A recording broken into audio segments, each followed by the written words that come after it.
Hello everyone and welcome to the channel. In this video, I will show you exactly how to fix Valorant PS5 stuck on loading screen. Valorant is a popular multiplayer online tactical shooter game that places high demands on network connections.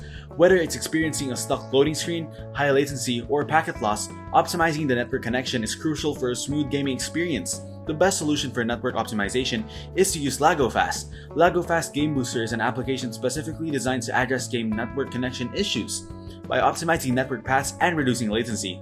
LagoFast can significantly enhance the performance and smoothness of Valorant gameplay. It helps you avoid loading issues, ensuring real-time responsiveness and smooth operation during the game. Additionally, LagoFast provides stable and high-speed network connections, minimizing packet loss and latency. This is particularly important for games like Valorant that require quick reactions and precise gunfights. By optimizing the network connection, LagoFast can reduce network issues in the game, ensuring accurate gameplay during critical moments and effectively resolving the stuck loading screen problem.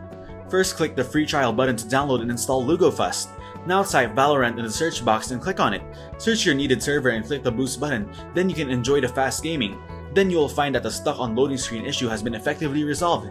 Thank you everyone for watching. Hope you got some value. Make sure to like the video and subscribe to our channel. Leave a comment down below. See you in the next one.